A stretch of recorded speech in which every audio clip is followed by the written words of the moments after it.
Nuestra Señora del Cenáculo, ruega por nosotros. En el nombre del Padre, del Hijo y del Espíritu Santo. Amén. Bueno, Mariano Asla es doctor en Filosofía por la Universidad de Navarra, Pamplona, España, y licenciado y profesor de Filosofía por la Universidad Católica Argentina. Se desempeña con dedicación exclusiva como profesor asociado de Antropología Filosófica y de Ética en la Facultad de Ciencias Biomédicas de la Universidad Austral. Fue vocal del Consejo de Ética en Medicina de la Academia Nacional de Medicina Argentina. También es miembro del Grupo de Interés Especial en Dolor de la Asociación Argentina para el Estudio del Dolor, capítulo de la International Association for the Study of Pain. Ha sido profesor invitado en el Ian Ramsay Center de la Universidad de Oxford y en otras universidades de Latinoamérica y Europa. Ha publicado 2 libros y unos 30 trabajos de investigación entre artículos para revistas científicas, capítulos de libros, voces de diccionarios y escritos de divulgación. Y en los últimos años se ha focalizado en la filosofía de la medicina y transhumanismo. Bueno, bienvenido Mariano y somos todo oídos. Bueno, muchísimas gracias, padre. Muchísimas gracias por la invitación. La verdad es que me hubiera encantado poder asistir personalmente, pero a esta altura del año se hace difícil acomodar los compromisos. Pero bueno, agradezco mucho la invitación a compartir algunas reflexiones y espero que tengamos tiempo luego para intercambiar algunos pensamientos sobre un tema que a mí me ocupa y preocupa hace algunos años. Bueno, voy a compartir una presentación y ustedes me dicen si se ve bien y, y arrancamos. ¿Se ve ahí? Perfecto. Perfecto, Mariano. Muy bien, voy a poner en modo pantalla. Bien, entonces, el movimiento transhumanista, entusiasmo, ilusiones y perplejidad. Como les decía, voy a intentar compartir algunas reflexiones sobre un tema en el cual o al cual me estuve dedicando los últimos años y que me suscita todo tipo de reflexiones y de sentimientos internos. Muchas de sus propuestas resultan entusiasmantes y lo llenan a uno de esperanza, de solucionar algunos problemas reales que enfrenta la humanidad. Otras son ilusiones, es decir, me parece a mí, ideas con poco asidero o posibilidades reales, y luego hay muchos temas que son criticables y otros que nos dejan perplejos porque no tenemos elementos suficientes de análisis. Voy a intentar, digamos, mostrar todo este abanico de posibilidades, lo que yo he visto en ese sentido, y compartir algunas reflexiones filosóficas. Hago una aclaración. Yo profesionalmente me dedico a la filosofía, entonces intento mantener siempre el nivel de análisis filosófico, que es lo que habitualmente se me pide. En un contexto abierto a la consideración de la fe puedo permitirme más libertades, pero mi foco está puesto por sesgo profesional en la cuestión filosófica. Luego, si queremos introducir alguna cuestión teológica, no tengo ningún problema y me puedo enriquecer con ello, pero en general intento mantener el plano de análisis que es en el que me muevo con más comodidad. Bueno, muy bien. Entonces, índice temático. Hago una pequeña aclaración personal. Permítanme empezar con una anécdota. Pido disculpas. Cuando yo era chico y estaba terminando el colegio secundario, como muchos chicos, me pregunté, bueno, ¿qué hago, no? ¿Qué hacer? Y entonces, también como muchos chicos, dije, bueno, a ver, partamos de las cartas que tenés en la mano, ¿qué te gusta? Y la verdad es que en el colegio secundario me gustaban un montón de materias, entonces no me servía mucho esa pregunta porque me dejaba muy indeterminado. Y después me hice otra pregunta que me ayudó mucho, es, bueno, pará, te gustan muchas cosas, pero ¿qué te sale bien? Y ahí, gracias a Dios, muy pocas cosas me salían bien, pero había una sola que me salía realmente bien y era leer. O sea, soy un lector, un ratón de biblioteca, un tipo que disfruta los libros como pocas otras cosas. Te dije, bueno, bárbaro, buenísimo, tengo que encontrar una profesión en la cual me paguen por leer. Bueno, y así fue como estudié filosofía. Y entonces, cuando no estoy leyendo, estoy por fuerza obligado a escribir, porque el que no publica muere en lo mío, o a hablar, o a contar lo que he leído. Pero básicamente eso hizo de alguna manera que mi imaginación me quede como literaria. Y entonces cuando pienso en charlas para tratar de divulgar lo que luego se publica en ambientes un poco más aburridos y académicos, me viene a la imaginación siempre esquemas como si fueran títulos de libros, ¿no? Entonces, si yo tuviera que escribir un libro sobre el transhumanismo, este libro tendría 7 capítulos, 4 capítulos de exposición y 3 que serían como un punteo de algunas críticas que pueden hacerse. El primer capítulo se llama El genio sale de la botella, Jano y la pregunta incontestable, Sueños viejos, odres nuevos, una emancipación cuádruple. Y luego El ángel de la historia mira hacia atrás, lo de Walter Benjamin, Paradoja del límite y El deber de Salomón. Bueno, si no se entiende, espero que se entienda sobre el final de la charla y si no, me lo harán saber. Bueno, y elegí un Caravaggio porque es un pintor de la hostia y entonces siempre está bueno elegir buenas gráficas en las presentaciones porque uno desvía la atención de su cara hacia algo más agradable. Muy bien, empezamos. Entonces, el genio sale de la botella. Bien, comienzo con un cuentito bastante pueril, bastante infantil, ¿no? Vamos a suponer que como en el relato, uno está caminando por la playa y en la playa encuentra escondida o cubierta de arena una lámpara de aceite. Entonces, como todos leímos el cuento, sabemos rápidamente qué es lo que tenemos que hacer. Y entonces tomamos la lámpara y por las dudas, no vaya a ser cosa que es cierto, frotamos la lámpara. Bueno, y hacemos eso. Y como en el cuento emerge un genio, pero el genio en cuestión, en mi relato, es un genio malhumorado, y entonces me mira y me dice, mira, la verdad es que estuve mucho tiempo encerrado, hagámosla fácil, te ofrezco menúes para los deseos, y entonces yo puedo dedicarme a otra cosa. Entonces me dice, bueno, arranquemos por el menú estándar, me dice, salud, dinero y amor. Bueno, la verdad es que está bastante bien, yo creo que ese sale o sale, ¿no? A no ser que haya algún alérgico a alguna de esas tres cosas, pero en general salud, dinero y amor son tres cosas que nos atraen a todos. Pero luego se queda un poco más y me dice, tengo otro, que se llama salud, dinero y placer, que es el menú epicúreo, que lo eligen los jóvenes inmaduros o los inmaduros por vocación, que también hay algunos, salud, dinero y poder, el menú maquiavélico, y hay otro que involucra también sabiduría y virtud, se llama salomónico aristotélico, y no sale mucho, me dice el genio, pero lo tengo que tener como el menú vegano, por una cuestión de ley. Bueno, dicho todo esto, el genio me dice, ¿y qué tal llevarte algún don sobrenatural?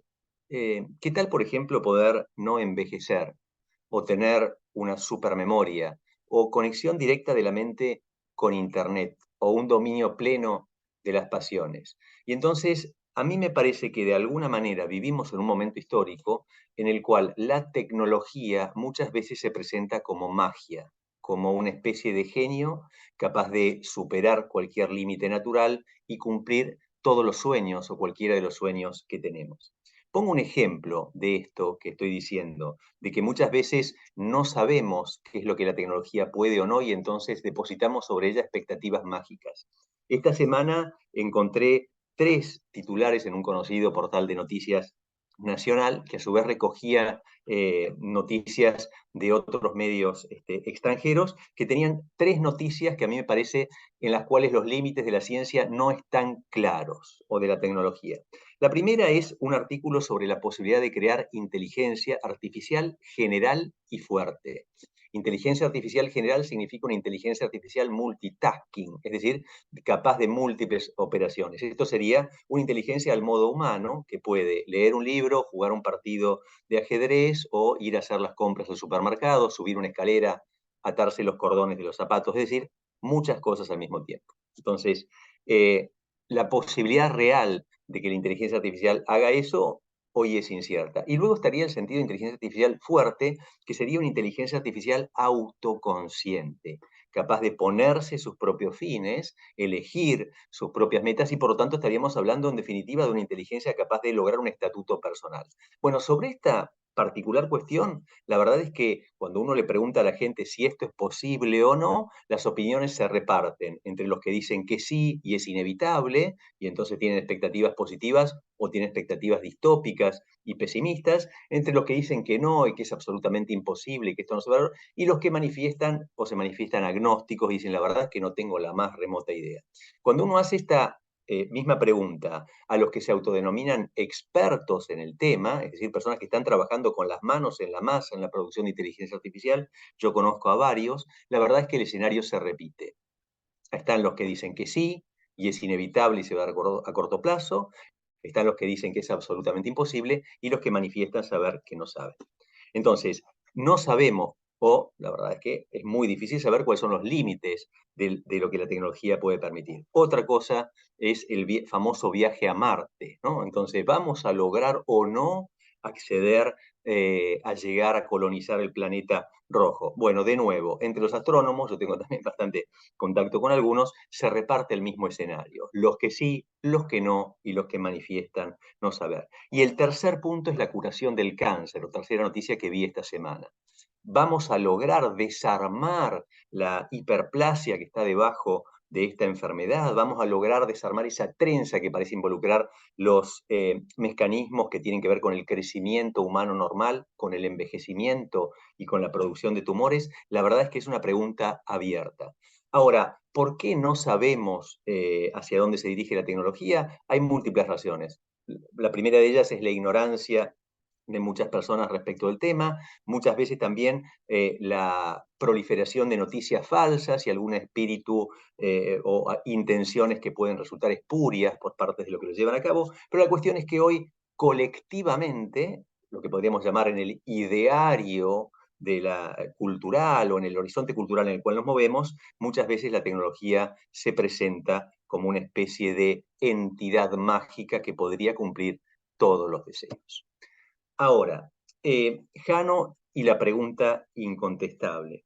El segundo punto es que el movimiento transhumanista tiene como objeto algo que hasta ahora se había dado siempre de un modo muy colateral o que se había intentado de un modo muy inespecífico.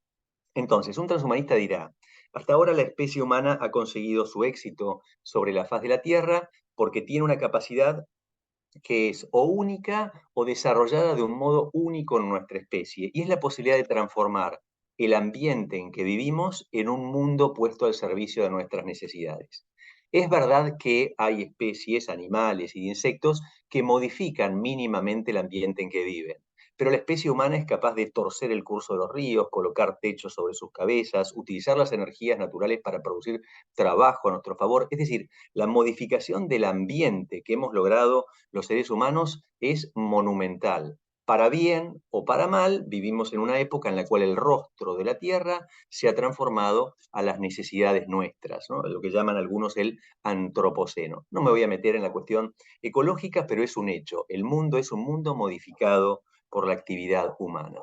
Ahora, el transhumanista dice, es verdad eso, y eso está muy bien, pero todavía queda un último obstáculo, un ancla que nos detiene, una rémora que no nos podemos quitar, y es no ya la modificación del mundo externo, sino la modificación del mundo interno, es decir, la modificación de la propia biología humana. No ya cambiar el mundo en que vivimos, sino cambiar el cuerpo que tenemos o el cuerpo que somos. Y entonces es donde aparece una primera dificultad, porque es relativamente humano y en el fondo fácil de contestar que el ser humano no puede vivir si no es modificando el medio en que vive. Pero la pregunta de si nos gustaría cambiar radicalmente el cuerpo que tenemos o el cuerpo que somos, no se puede contestar que sí o que no de un modo abierto y definitivo. A ver, en términos personales, si ustedes me preguntarían si me gustaría cambiar radicalmente o cambiar el cuerpo que tengo, bueno, por muchas razones que están a la vista o casi a la vista, sí. O sea, yo hubiera elegido otra cosa. Mejor Dios me dio esto, estoy muy agradecido, tengo buena salud, no me puedo quejar, pero la verdad es que mi cuerpo es muy mejorable, muy mejorable. Ahora, si uno se detiene a pensar en serio en la pregunta, ¿te gustaría cambiar radicalmente tu cuerpo? Esa pregunta se transforma en otra. Se transforma en, ¿te gustaría cambiar todo aquello que de tu cuerpo depende? Y entonces ya no se puede contestar que sí o que no fácilmente, porque de mi cuerpo depende hasta cierto punto todo lo que yo hago. La forma en que me acuesto y en que me duermo, el humor con que me levanto a la mañana, lo que me sirve de alimento o lo que no, la necesidad que tengo de determinada cantidad de actividad física, los límites que ocupo en el espacio y en el tiempo, el carácter irrevocable de mis actos, la imposibilidad de volver hacia atrás. Es decir, de mi cuerpo depende cada una de las actividades que yo llevo a cabo. Entonces la pregunta de ¿te gustaría cambiar tu cuerpo? Se transforma en la pregunta, ¿te gustaría cambiarlo todo? Bueno, y ahí ya no se puede contestar que sí o que no globalmente. Uno tendría que decir, bueno, depende. Algunas cosas sí, otras no. ¿Con qué costo? ¿Con qué riesgo? ¿Con qué posibles consecuencias indeseadas? Y entonces pregunta se transforma inmediatamente en una pregunta cuya respuesta es prudencial. Es decir, hay ciertos principios de análisis filosóficos que hay que tener en cuenta, pero luego estamos obligados a descender al caso particular y analizar caso por caso y punto por punto. Y entonces el mismo transhumanismo se presenta a sí mismo con dos caras distintas. Por eso puse como figura al dios Jano, que era este dios, el Llano Bifronte, ¿no? Ese dios romano de las dos caras, porque tiene una cara optimista, y entonces la primera definición que el transhumanismo da de sí mismo en la página oficial del movimiento es un movimiento cultural y científico que propugna la modificación de la biología humana con el concurso de las tecnologías emergentes, la nanotecnología, la biotecnología y la info y cognitecnología. Es decir, utilizar todas estas tecnologías convergentes con la intención de modificar la especie humana y entonces sí, dicen ellos, soñar en grande, soñar con no envejecer, con que la muerte se deba no ya a un proceso natural, sino a una decisión voluntaria, soñar con tener supercapacidades cognitivas, soñar con tener un control absoluto de las pasiones y afectividad que tenemos naturalmente, es decir, modificar a nuestra especie, dicen ellos, y transformarla, de ahí el nombre transhumanismo, en una especie transicional en la cual los límites entre lo biológico y lo artificial estén absolutamente amalgamados. Esa es la primera definición de transhumanismo, lo que yo llamaría la cara optimista del transhumanismo, o, a mi juicio, y sobre esto escribí un pequeño paper, el transhumanismo como ideología, es decir, como propuesta radical de modificación de la realidad. Pero luego el transhumanismo se define a sí mismo también como un fuero o ámbito de discusión, es decir, un lugar o distintos centros en el mundo a los cuales acuden filósofos, teólogos, científicos y hombres de a pie a discutir las posibles consecuencias de la transformación radical de la especie humana. Y entonces acá tenemos una primera dificultad, y es que el transhumanismo no se define a sí mismo de un modo uniforme, sino que presenta estas dos caras. Y luego, para especificar un poco más esta cuestión, la verdad es que el movimiento transhumanista es bastante difuso. Tiene en común, de alguna manera, esta expectativa colocada en el poder de la ciencia y en la necesidad de modificar la biología humana o el cuerpo humano. Pero luego hay transhumanistas de izquierda, transhumanistas de derecha, transhumanistas creyentes, transhumanistas ateos. La mayor parte son ateos, me parece a mí, por una afinidad de fondo interesante, pero es muy, muy variopinto. Me acuerdo que una vez estaba dando una charla parecida en Montevideo, en Uruguay, y se me ocurrió decir que había múltiples pelajes de transhumanistas, de variopintos y distintos sistemas de creencias reunidos bajo una sola idea, que era el culto del poder y el poder tecnológico. Y dije, y en eso se parece al peronismo. Bueno, tuve la mala suerte de que el que me había invitado, el decano de la Facultad de Historia, había sido de guardia de hierro y lo había conocido personalmente a Perón y no le cayó bien mi comentario. Bueno, nada, no importa, uno es un bocón y a veces paga el precio por eso. Pero en cualquier caso, la idea es esa. Es muy variopinto, no se puede decir él, sino que son como distintos tipos de pensadores reunidos bajo la idea de que hay que cambiar el cuerpo y que la nueva revolución, por eso yo lo explico en términos de ideología, la nueva revolución no se trata de cambiar la cultura, como decía Gramsci, no se trata de cambiar la economía, como decía Marx, sino que se trata de cambiar la biología humana. Cambiada la biología humana, se va a cambiar todo lo demás. Se va a cambiar la cultura, la economía, la organización política, etcétera, etcétera. Y lo que los van a cambiar no van a ser los intelectuales, a la Gramsci, no van a ser los proletarios, al estilo de Marx, sino que van a ser los tecnólogos. Y el fin no va a ser la sociedad sin clases, Marx, no va a ser la humanidad socializada de Marx o la socialdemocracia de Gramsci, sino que el fin va a ser esta nueva especie transicional en la cual los límites entre lo biológico y lo artificial estén totalmente difuminados. Ahora, acá hago otra distinción. Dentro del movimiento transhumanista también habría una gran divisoria de aguas entre lo que podríamos llamar transhumanistas moderados y transhumanistas radicales. Transhumanistas moderados son aquellos que plantean la necesidad de modificar la biología humana, pero mantenerla dentro de los confines de lo que es nuestra especie, o sea, no dar lugar a una especie nueva.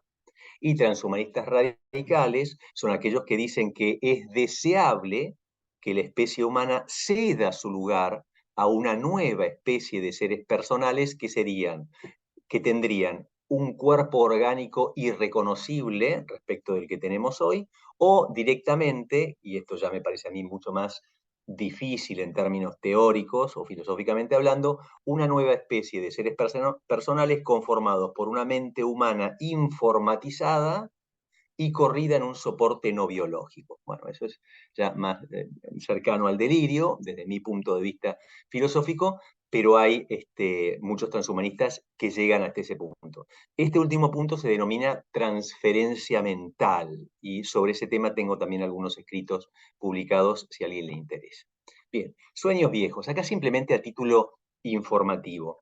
La verdad es que este sueño transhumanista de dar lugar o cumplir de algún modo las fantasías humanas se apoya en deseos humanos de siempre. O sea, el ser humano siempre de algún modo vio que el cuerpo lo limitaba, que le impedía algunas cosas, que cercenaba algunos deseos y soñó con poder trascenderlo. Me parece a mí que los sueños transhumanistas hunden su raíz en definitiva en el carácter espiritual del hombre. O sea, el ser humano es un animal racional y lo que tiene de espíritu muchas veces se choca con el cuerpo como con un instrumento limitado, con un instrumento que no le alcanza, y entonces desea más, entonces formas de sana trascendencia y formas de trascendencia no sana. Pero en cualquier caso, los sueños transhumanistas tienen antecedentes en la mitología, nombro algunos de ellos. El Gilgamesh representa el deseo de la inmortalidad, luego tenemos el mito del golem, que representa, ¿se acuerdan, no? El mito del golem, que es esta entidad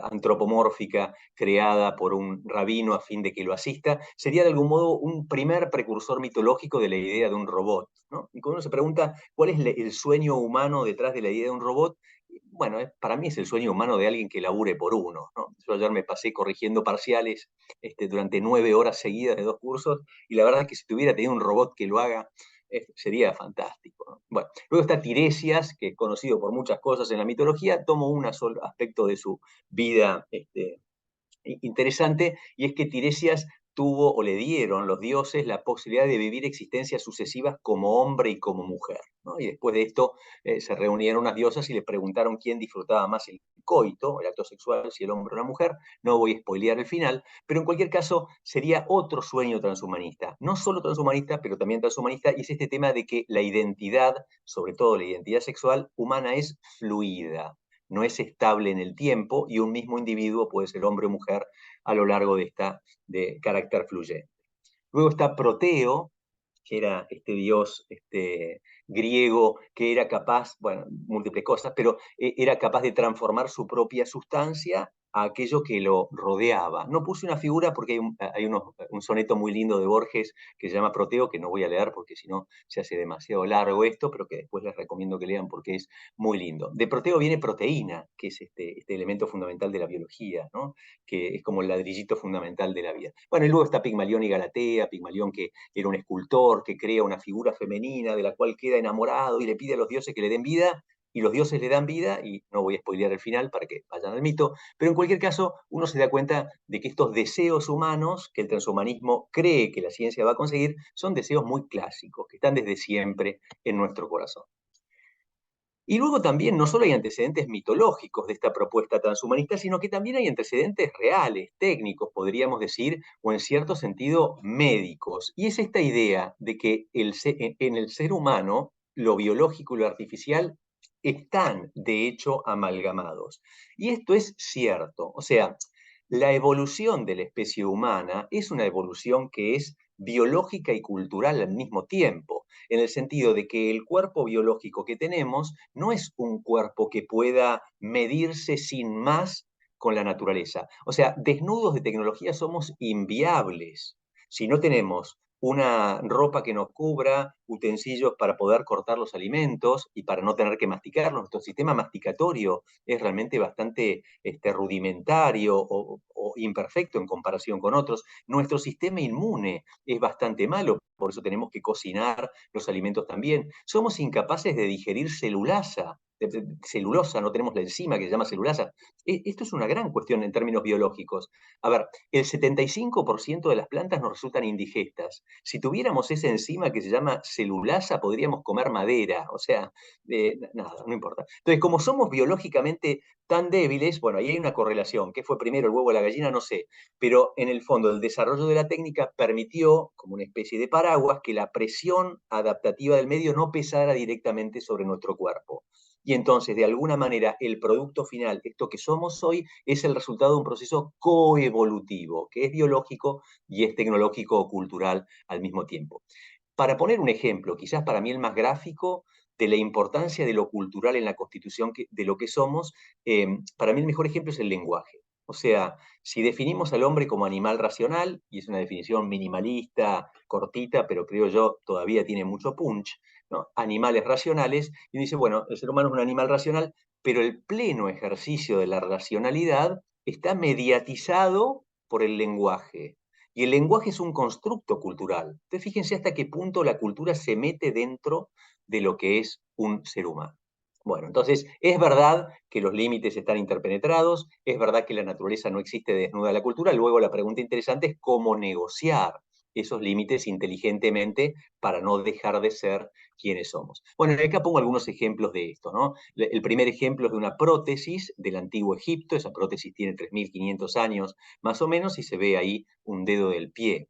Debajo hay un ojo de arcilla, no, obviamente, esto lo puse una vez en medicina y un alumno me dice, pero no veía, ¿no? Obvio que no. O sea, era probablemente un soldado que perdió un ojo y le metieron un ojo de arcilla por cuestiones estéticas. No sé, será que a la mujer le impresionaba el tuerto. Bueno, no importa, porque en cualquier caso, siempre hemos utilizado la tecnología, incluso en proximidad o en inmediatez con nuestro propio cuerpo. Y la hemos usado con un carácter, si se quiere, terapéutico, o sea, para emular funciones naturales, que serían los dos primeros casos, o también para ampliar capacidades. Y ahí tenemos una lupa y el primer telescopio. La lupa es un invento que aumenta la visión humana. Entonces, la tecnología al servicio de una capacidad humana que se encuentra potenciada.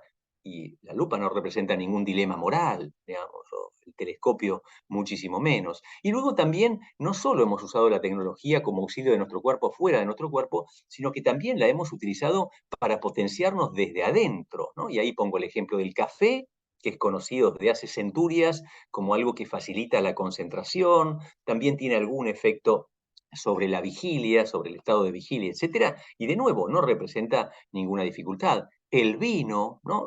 Hay estudios interesantes que se preguntan cuál puede haber sido la función adaptativa del vino. Hace más o menos 10.000 años que la especie humana produce bebidas alcohólicas, algunos dicen que fue primero la cerveza, otros el vino, ahí hay una brecha, como tantas otras en la historia de la humanidad, pero en cualquier caso es muy difícil pensar que algo que hace 10.000 años que nos acompaña con la especie no cumple una función adaptativa. Bueno, algunos dicen que es una fuente o fue una fuente fácil para hidratarse en periodos en los cuales era difícil encontrar agua en estado puro porque el alcohol mata las bacterias, otros hablan de una función nutritiva, pero en realidad se trata de calorías bastante vacías. Yo creo que la función del alcohol, y si me preguntan a mí, que es un tema que me parece divertido, es la función del lubricante social. O sea, a mí me encanta esto. O sea, los seres humanos convivimos en grupos muy grandes. En estos grupos muy grandes muchas veces tenemos contacto con gente con la cual no tenemos lazos de parentesco. Esto en los mamíferos es raro, que los grupos... Entonces hacía falta algo que ayudara a una persona a desinhibirse, a tomar contacto con otros, y que yo creo que el alcohol cumple esa función que todos conocemos, ¿no? Que es la función de transformar a un sujeto bastante Asperger como yo en alguien que puede soportar una fiesta de 15. Bueno, en cualquier caso, el alcohol ahí está. Y también está el tema del opio, ¿no? Que fue descubierto y los primeros registros de historia de la anestesia hablan de 3.500 años desde que se utiliza como para paliar dolores la amapola y sus derivados opiáceos. En cualquier caso, lo que quiero decir es que muchas veces el transhumanista argumenta, ojo, lo que yo estoy proponiendo no es nada nuevo, porque ya lo hacemos desde siempre. Y ese argumento es atendible, pero luego hay que criticarlo bien. Odres nuevos. Bueno, ¿dónde se da o dónde hay, o están estos centros del transhumanismo? Hay muchas muchos, digamos, manifestaciones culturales de espíritu transhumanista, como por ejemplo series de televisión como Black Mirror, que es bastante distópica, pero transhumanista al fin, organizaciones de tipo educativo como Singularity University, que hace unos años estaba bastante de moda en Argentina, hoy está medio de capa caída, Cálico, que es un laboratorio que depende de Google, que está trabajando en lo que se llama senescencia ingenierizada, es decir, operar sobre los mecanismos biológicos que tienen que ver con el envejecimiento, y bueno, distintas cosas, de un partido político bastante curioso, transhumanista en Estados Unidos, hay otro en Italia, en Argentina que yo sepa todavía no, y para estudiar el transhumanismo, para mí el lugar al cual hay que dirigirse, de hecho yo tuve la suerte de estar, es el Instituto para el Futuro de la Humanidad de la Universidad de Oxford, que depende del College Martin Rees, ¿no? Y ahí es donde están los transhumanistas más serios. ¿Quiénes son los más serios desde mi propio juicio? Anders Sandberg, Nick Bostrom y Julian Savulescu. Son los tres tipos para mí que vale la pena leer. Vale la pena leer significa que uno probablemente no coincida prácticamente en ninguna idea fundamental, pero son sujetos serios que argumentan con seriedad lo que piensan. Luego el trabajo del filósofo, del teólogo, es discriminar, ponderar, analizar. Luego toda esta bibliografía, si quieren les paso alguna bibliografía mía para que la tengan accesible, digamos, simplemente para que tengan acceso a otras cosas. Bueno, y luego hay un montón de journals y libros publicados sobre el tema.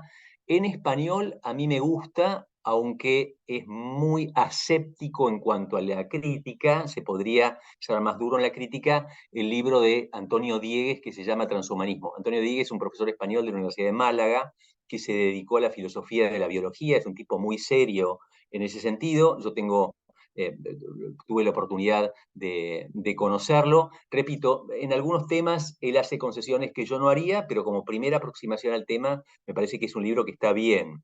Luego, Luc Ferry, La Revolución Transhumanista. Este libro está en inglés y en francés, que yo sepa no ha sido traducido al español, pero se puede leer, está muy bien también como una aproximación general. Y luego así hay publicaciones más específicas sobre el tema. Yo sobre el tema escribí una voz de diccionario en el Diccionario Interdisciplinar Austral, que es un primer pantallazo como para decir cosas generales sobre el tema y es bastante accesible. En esa voz de diccionario, cuando a uno lo hacen escribir esto, te piden un status questionis, entonces te dicen que no seas demasiado crítico y entonces uno hace una especie de planteo así muy de horizonte general del tema. También podría ser una introducción si alguien quiere. Bueno, nada, ahí hay bibliografía. Una emancipación cuádruple. Yo entiendo, y quizás es el único aporte original que hice al tema, que el transhumanismo debe entenderse como una especie de ayornamiento de lo que fueron las ideologías en el siglo XX.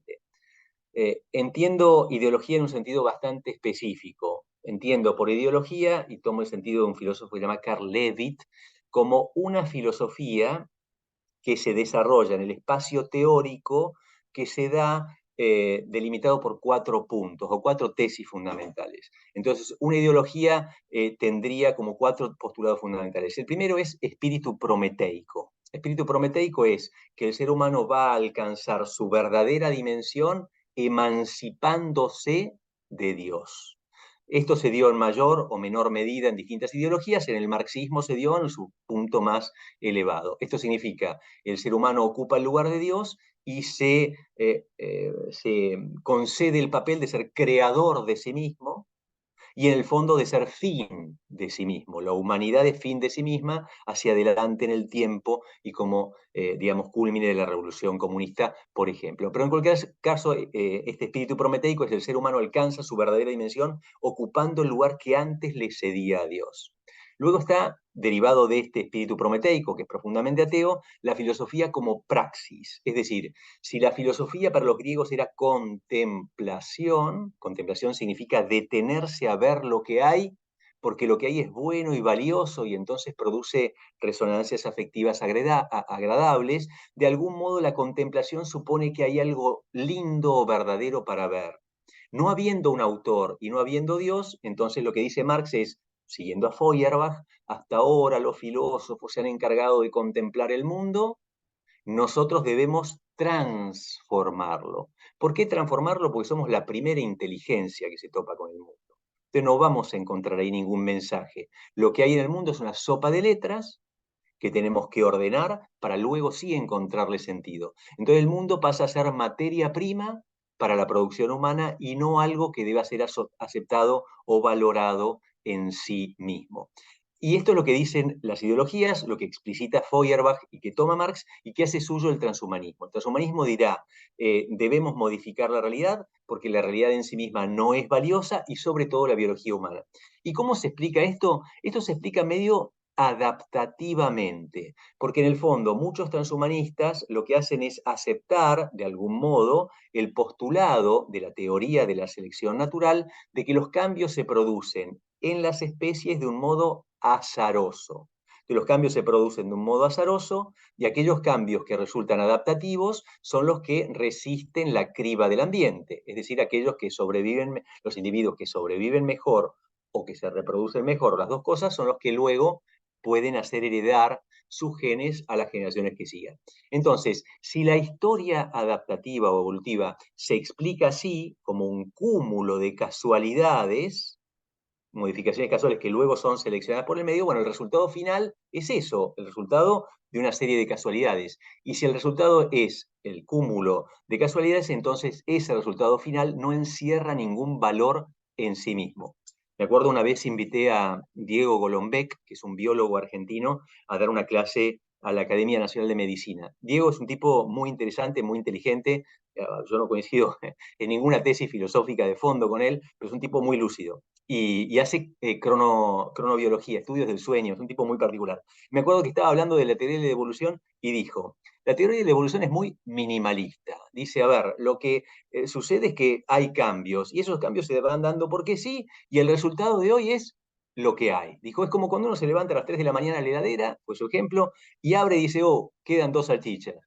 Bueno, es lo que hay. O sea, esto que somos es lo que hay, es lo que quedó, pero no hay detrás ningún diseño ni ningún designio, y por lo tanto no nos pide ningún tipo de fidelidad nuestra propia naturaleza. Eso sería filosofía como praxis. Y luego están las otras dos tesis que son secularización incompleta y escatología inmanente. Secularización incompleta es una tesis que toma Karl Levitt de Nietzsche, y es este tema de que para mantener que la historia progresa es necesario entenderla en modo lineal. Yo puedo decir que hay un progreso histórico siempre y cuando suponga que la historia tiene un comienzo, tiene una dirección y tiene un fin, y ese fin es bueno. Entonces puedo decir, progresa porque se acerca hacia un fin bueno. Bueno, Nietzsche decía, la única forma de sostener la idea de progreso es creer que la historia tiene un origen, que tiene una autoridad, que no importa lo que el hombre haga, siempre va a ir dirigiendo las cosas al bien, y que tiene un fin y que ese fin está más adelante. Y Nietzsche decía, la única forma de sostener la idea de progreso es sostener la idea de un Dios creador y providente. Entonces, para él, toda esta idea detrás de los iluministas y muchos socialistas del progreso era una idea que se le habían robado a la tradición judeo-cristiana. Eliminaron a Dios, pero mantuvieron la idea de la linealidad histórica. Por eso Nietzsche, que era ateo, prefería la circularidad de la historia. Dos formas de entender la circularidad según los períodos de Nietzsche. Una es reiteración de acontecimientos, pero otra forma de entender la circularidad de la historia es que la historia no se dirige a ningún lado, o va y viene, vaga, como en una eterna nada. ¿Por qué? Porque no hay ningún fin prefijado a la libertad humana. ¿Y por qué no hay fines prefijados? Porque no hay Dios para prefijarlos. Bueno, entonces, los transhumanistas creen en el progreso, creen en la linealidad histórica, eso Nietzsche lo llamaría secularización incompleta, y luego creen además que la historia tiene un fin, es decir, que hay una escatología, la historia se dirige a un fin, pero que esa escatología no es trascendente, sino que es inmanente. No involucra la acción de Dios, sino que la vamos a producir nosotros, y que esa escatología o fin de los tiempos se produce más adelante en la historia, cuando podamos crear una especie transicional. Bueno, entendida así como ideología, las narrativas transhumanistas postulan 4 liberaciones o 4 emancipaciones. Siempre que hay ideologías tiene que haber un mal para corregir o un enemigo para vencer y un fin para proponer. Bueno, dijimos, el enemigo a vencer o el mal para corregir son las limitaciones, lo que hay que cambiar es el propio cuerpo y lo que hay que producir es en definitiva una especie transicional. ¿Cómo se va a concretar eso? Mediante 4 liberaciones, que son la liberación morfológica, la liberación reproductivo-sexual, cognitivo-afectiva y la liberación definitiva. Voy a ir más o menos rápido para poder mantenerme en tiempo. Liberación morfológica. Acá viene otra tesis antropológica transhumanista y es una tesis que implica un profundo desprecio del cuerpo humano. ¿Por qué un desprecio del cuerpo humano? Porque lo consideran el resabio adaptativo de un nicho vital que ya no es el nuestro. A ver, lo dije difícil, pero lo podemos decir más fácil. Esto es, a ver, una preguntita. ¿Cuánto tiempo hacia atrás podríamos viajar en el tiempo sin llamar la atención por nuestro cuerpo? O sea, nos ponemos los taparrabos correspondientes, eliminamos los anteojos, nos dejamos la barba. ¿Cuánto tiempo hacia atrás podemos viajar y no llamar la atención entre los sapiens sapiens? Bueno, es una pregunta bastante abierta, pero sin lugar a dudas, si elegimos bien a la persona, no mandemos el más alto, porque la altura es una característica que fue y vino. En fin, si elegimos bien al sujeto en cuestión, podemos viajar hacia atrás entre 20.000 y 70.000 años y no llamar la atención. Entonces, un transhumanista dice, tenemos un cuerpo parecido a este hace más o menos 50.000 años, pero hace 50.000 años nuestro estilo de vida era totalmente distinto.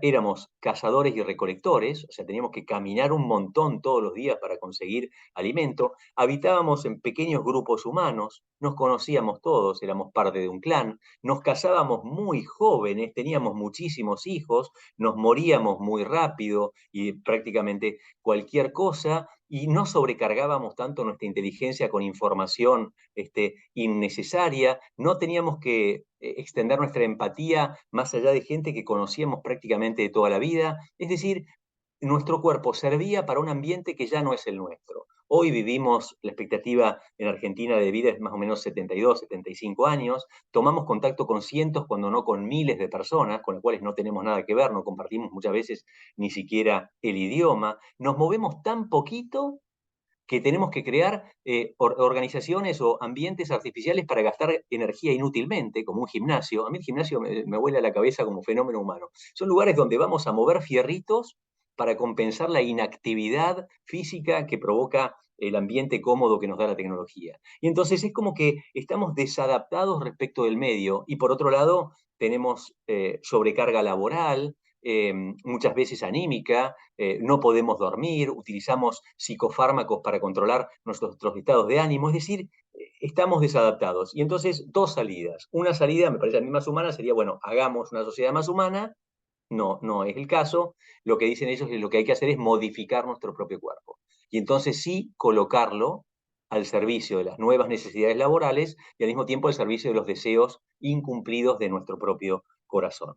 Ahora, así dicho suena bastante estúpido. Uno dice, bueno, pero ¿quién en el fondo es tan tonto de vender su propio cuerpo a la tecnología? Para poner un ejemplo suficientemente estúpido. Si yo fabrico cascos y no entra un cráneo, no lo puedo convencer a un sujeto de romper el cráneo para meterlo dentro de un casco. Es verdad. Ahora bien, les cuento un ejemplo de microtranshumanismo. Año 2020, pandemia generalizada, todos nos vemos obligados a interrumpir nuestras actividades y en mi caso concreto a dar clases desde el lugar donde estoy ahora, en mi cuarto, al costado de la cama, literalmente en una mesita de luz. Y entonces yo daba clases de antropología filosófica en medicina y ponía una presentación de Power y veía 4 caritas y leía abajo 123 alumnos. Al mismo tiempo comparto wifi con mi familia, somos 9, con lo cual se cortaba, era una cosa muy fea y entonces viví este tema traumático de la imposibilidad del contacto real y al mismo tiempo en la universidad se organizaron eventos que se dieron a llamar de innovación educativa. Y entonces, claro, en estos eventos de innovación educativa, los muchachos de innovación educativa estaban que volaban de la alegría porque por fin la universidad reconocía la importancia de su tarea y se multiplicaban las clases híbridas y los equipos y nunca vendieron tanto software. Los administradores estaban que volaban porque era mucho más barato una universidad donde la gente no se traslada, que yo por primera vez la universidad dio superávit en su historia. Y yo era el único en esas reuniones de innovación que lo vivía con tristeza y decía, muchachos, pero esto no está bueno, no les veo las caras, no sé si mis alumnos tienen espalda, a mí me gusta ver si están muy aburridos para ti. Y me decían, bueno, sí, lo que pasa es que, bueno, vos sos filósofo, Una vez me dijeron, vos sos filósofo y viejo, o sea, tachame la doble, ¿no? Y ya no podía hablar hasta que en un momento ya muy cansado dije, pero muchachos, ¿qué va a pasar con los viejos profesores que no nos adaptemos a la tecnología? Y uno de ellos, joven y hermoso, dijo, Buah, tendrán que adaptarse a los nuevos tiempos. Bueno, eso es microtranshumanismo, es colocar al ser humano al servicio de la tecnología. No, la tecnología es un instrumento. No podemos colocar a los seres personales al servicio de lo que la tecnología propone, sino que es al revés. Entonces hay que negociar los límites de lo humano con la tecnología de un modo inteligente. Y saber también que detrás de esto muchas veces hay agenda. O sea, los tipos que están detrás de innovación muchas veces tienen la agenda de vender sus propios equipos y servicios. Entonces ahí hay que ser también suficientemente inteligente en la negociación. Bien, entonces, contra el esencialismo somático significa trabajar sobre el cuerpo humano, porque el cuerpo humano está obsoleto. Evolución dirigida significa esto de que ellos piensan que la evolución se dio azarosamente y que ahora sí podemos nosotros ver hacia dónde queremos llevar la evolución natural. Por ejemplo, ¿qué queremos? ¿Ser más altos? ¿O tener más masa muscular? ¿O tener un mejor IQ? ¿O un mejor sistema inmune? ¿O todo eso junto? ¿O cambiar nuestro color de ojos? O no sé, the sky is the limit. Luego hay otras propuestas como la quimerización, que sería la hibridación o la producción de entidades orgánicas a partir de ADN de especies distintas. Eso es bastante más complicado en términos éticos y bioéticos, pero también es algo que se está discutiendo mucho, sobre todo con la función de producir o poder permitir exotrasplantes, o sea, modificar, por ejemplo, un cerdo para producir un páncreas humano y obtener material de ese modo para trasplantes. Bueno, no me voy a meter ahora en ese tema, pero es un tema también bastante complejo de análisis. Con animales se han obtenido resultados asombrosos en ese sentido. Bien, y lo último sería la cyborgización, que es este tema de permitirle a la tecnología colonizar nuestro propio cuerpo. El ejemplo de siempre es una prótesis biónica de un brazo, un ojo artificial, un implante coclear, un corazón artificial, y la pregunta del millón es, bueno, pero ¿cuál es el límite para que mi tía Berta siga siendo lo que es y no un electrodoméstico? Bueno, ahí es donde hay que negociar inteligentemente con la tecnología. Liberación cognitiva afectiva es la utilización de la tecnología para potenciar las capacidades mentales humanas, ya sea a nivel de conocimiento o de autocontrol. Muchas líneas de investigación con resultados ambivalentes. Una línea de investigación tiene que ver con la utilización de fármacos que aumentan la concentración. Por ejemplo, hay fármacos de venta prescripta para algunas patologías mentales que en dosis correctas facilitan la concentración. De hecho, por ejemplo, yo doy clases en medicina, gran parte de los alumnos que vienen a dar exámenes de residencias lo hacen con lo que llama neurodoping, o sea, los tipos toman pastillas que no voy a decir cuáles son para que los alumnos ahí abajo no salgan corriendo a la farmacia, pero existen estas farmacias, estas pastillas que ayudan a una persona a concentrarse más. Tienen muchas contraindicaciones, como que luego pueden, digamos, interfieren en los periodos prehipnóticos del sueño y entonces uno duerme mal, bueno, muchas cosas. Pero en cualquier caso existen. Y los resultados que se obtienen son modestos pero reales. ¿Qué significa esto? Que una persona tiene un límite de lo que se llama inteligencia fluida que está dado naturalmente en modos bastante fijos. O sea, cada uno de nosotros tiene una cierta capacidad intelectual que viene dada de fábrica y la capacidad de acción es relativamente menor. Se pueden crecer en hábitos que potencian esa capacidad y la concentración es clave. O sea, el mismo sujeto cuando está más concentrado rinde más que si está menos. Bueno, y luego hay toda una línea de investigación sobre lo que se llama estimulación transcraneal profunda, que es la utilización de ultrasonido, luces o impulsos eléctricos para afectar algunas zonas específicas del cerebro y producir efectos positivos. En este segundo caso, la evidencia empírica que yo conozco es más ambivalente. O sea, en algún caso puede ser positivo, en algún caso no, dependiendo la expertise que tenga el sujeto en el asunto. De hecho, en Amazon y en eBay venden casquitos que uno puede comprar de estimulación transcranial profunda. Bueno, listo. Y luego está todo otro tema que tendría que ver con el perfeccionamiento moral o mejoramiento moral. Acá hay que ponerse filosóficamente en los esquemas que aceptan los transhumanistas. Los transhumanistas son utilitaristas. Un utilitarista o proporcionalista considera que el criterio para saber si un acto es bueno o es malo es la cantidad de personas que son beneficiadas con la acción. Entonces, si yo voy a hacer algo que beneficia a muchas personas, el acto es muy bueno, Si beneficia a menos personas no es tan bueno, y si beneficia a poquitos menos, así sucesivamente. Pero son las consecuencias que en los demás tienen mis actos el único criterio para saber si un acto es bueno o malo. Entonces, para mejorar, aceptado este supuesto filosófico, que para mí es discutible, entonces, si uno acepta que ese es el criterio ético fundamental, uno podría decir, para favorecer las conductas prosociales, lo que habría que hacer es favorecer la empatía. Si hacemos que los seres humanos seamos más empáticos, luego nos vamos a ver interpelados por lo que le pasa al otro y entonces nos vamos a portar mejor. Y entonces hay mucha investigación, por ejemplo, sobre el papel de la oxitocina, que es una hormona de secreción natural, secreción endocrina, que, por ejemplo, secreta la mujer para disparar el proceso de parto, pero también se da o se segrega cuando hay dos personas que están en un vínculo cercano, etcétera. Y hay mucha investigación sobre si se puede subir los niveles basales de empatía de una persona mediante la utilización de la oxitocina. Bueno, a ver, ¿qué decir al respecto de la liberación cognitiva afectiva? Primero, siempre que se opera sobre la conciencia de una persona, es un asunto absolutísimamente delicado. No es lo mismo operar una rodilla que operar un cerebro, porque lo que hay que proteger es la identidad de una persona, la memoria de una persona y la libertad de esa persona. Entonces, si yo puedo hacer algún tipo de mejora que no afecte estas tres dimensiones, bueno, entonces ahí sí empieza el cálculo prudencial. Pero si estas tres dimensiones son afectadas, ya me parece a mí que se pasa una línea roja. Bueno, esto es cierto. Ahora, ¿qué pasa en aquellos casos en los cuales, por ejemplo, el mejoramiento moral viene a ayudar a una persona que reconoce que determinadas tendencias que tiene se le están yendo de las manos? A ver, pongo un ejemplo suficientemente dramático. Vamos a suponer que una persona tiene una desviación sexual y en concreto siente una tentación muy profunda hacia el contacto sexual con menores. Y el tipo viene y dice, la verdad es que esto se me va de las manos, no sé qué hacer. A una persona así se la puede ayudar mediante la utilización de fármacos. Bueno, ese es un terreno muy fino de análisis donde de algún modo uno podría decir, bueno, si este fármaco, por ejemplo, Ritalina, viene a ayudar a un sujeto que en un momento de crisis a tener más autocontrol, y bueno, de suyo no es malo, porque viene de afuera, pero está al servicio de la libertad que está coartada. Bueno, ahí es todo un tema muy fino en el cual se movió desde siempre la psiquiatría. Entonces, de nuevo, en este caso particular, resguardando los bienes a conservar, identidad, memoria, libertad, etcétera, hay todo un terreno gris donde hay que ir caso por caso y el análisis puede ser más fino.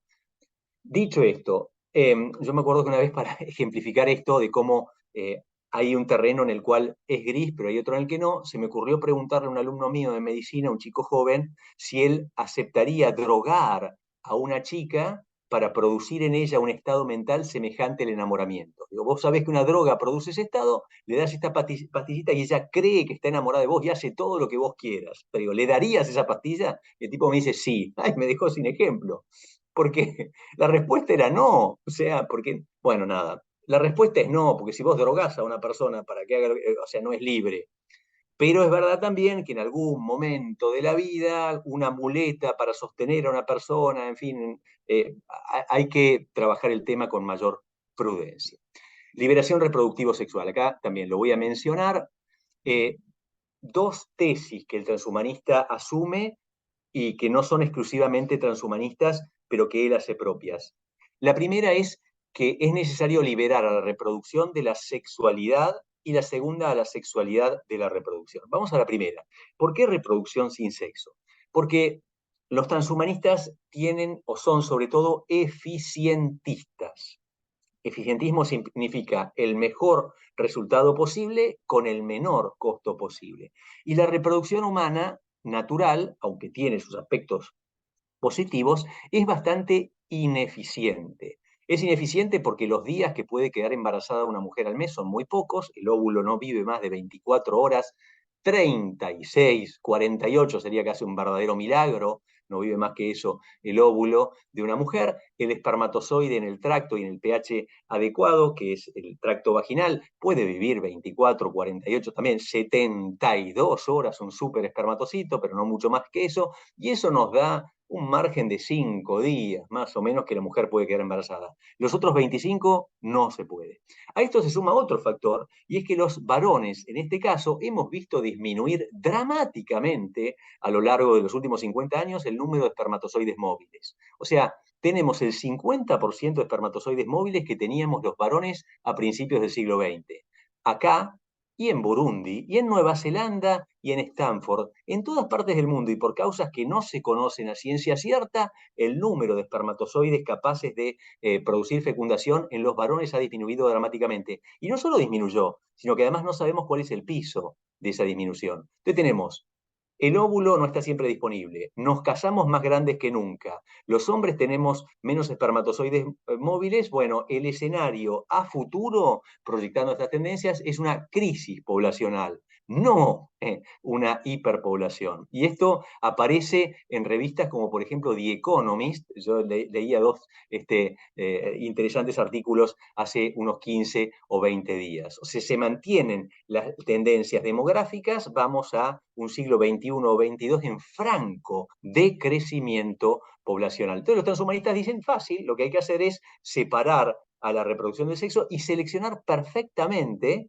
los óvulos y los espermatozoides que queremos y hacer un proceso que se llama ectogenético, es decir, suplantar a la mujer o al útero de la mujer como el ambiente para el desarrollo humano y hacer una especie de incubadora desde el momento inicial, o me parece a mí más plausible que eso, hacer una especie de placenta a partir de células pluripotentes, bueno, no importa, una especie de placenta artificial que haga proclive el desarrollo del embrión desde la concepción hasta el, entre comillas, nacimiento. Y de ese modo se seleccionan los gametos y se monitorea todo el desarrollo hasta el nacimiento del hijo deseado.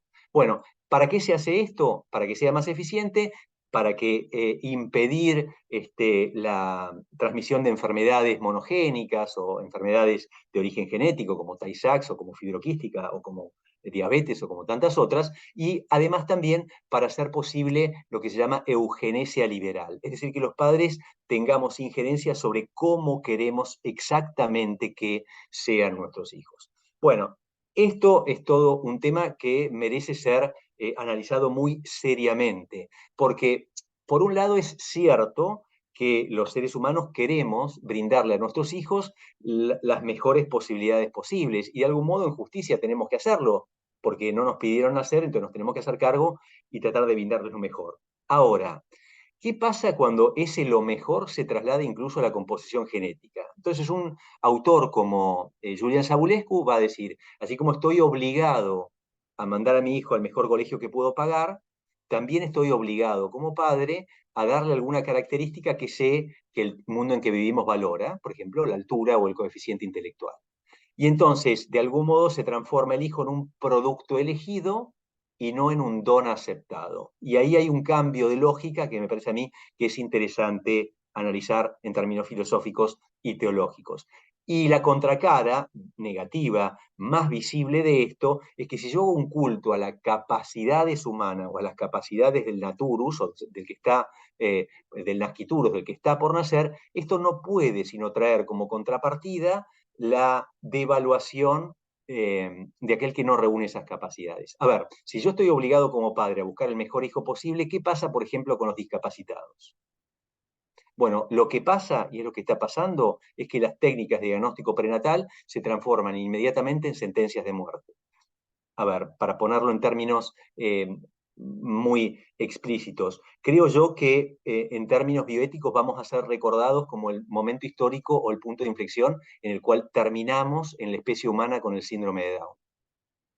Es decir, estamos muy preocupados por el bienestar animal. Tengo un amigo que está trabajando en bienestar de los insectos, pero asistimos impávidos a la eliminación del síndrome de Down por técnicas de diagnóstico prenatal. Es decir, en nuestro país ya está bajando el número de nacimientos de chicos con síndrome de Down, porque cuando se sabe que tienen síndrome de Down, las madres y padres eligen abortar. Y eso es una contracara, o sea, el culto por las capacidades, que por un lado es profundamente humano, puede significar también, en cierto sentido, un menosprecio de las personas que no reúnen esas capacidades. Y luego, la sexualidad sin reproducción, si la reproducción se va a hacer de otra forma más eficiente y más controlada, a la sexualidad le queda una única función que puede ser vincular o recreativa. Y acá simplemente lo señalo, pero a mí me parece que desde un punto de vista realista y apoyándose en la filosofía cristiana y en la teología cristiana, es suficientemente explícito que si uno desvincula a la sexualidad de su significado procreativo y unitivo, rápidamente se transforma en una actividad meramente hedónica. Y si una actividad es meramente hedónica, o sea, tiene como única función producir placer, necesariamente esto deriva en que el otro, que me produce a mí ese placer, establece conmigo una relación meramente funcional. Es decir, si yo veo la sexualidad como una oportunidad simplemente de obtener placer, el otro es función para mí. Y entonces, como es función, cuando no cumple ese requisito que le estoy pidiendo, puede ser reemplazado. Y puede ser reemplazado por otro, o por otra, o en última instancia, dicen los transhumanistas, por otra cosa. Por eso muchos transhumanistas dicen que el futuro de la sexualidad humana es que se va a ejercer con parteneres no biológicos. Es decir, el futuro de la sexualidad humana sería el sexo con robots. De hecho, el año pasado estaba leyendo un libro que se llama esto, ¿no? Amor y sexo con robots, y es una especie de delirio. Me acuerdo que mi mujer me vio ese libro y me dice, ¿qué estás haciendo? Y digo, no, gorda, no, es por trabajo, no te preocupes. Bueno, en cualquier caso, fíjense lo rápido que se puede morder la banquina. El futuro de la sexualidad humana es sexo con cosas. O sea, ahora, ¿por qué es posible esto? Es posible esto por la primacía del deseo irracional y segundo, por una ontología aplastada. O sea, vivimos en un tiempo cultural en el cual las diferencias ontológicas entre las cosas se manifiestan erosionadas. Un ejemplo suficientemente explícito. ¿Cuántas personas tratan a sus mascotas mejor que a un ser humano? O tienen hacia los animales actitudes que no tienen hacia sus congéneres. Entonces hay un problema ontológico. Y entonces tenemos un deseo exacerbado y una ontología aplanada, donde está todo lo mismo, están las condiciones ideales para que en algún momento una persona crea que está enamorada de un robot. Bueno, una locura.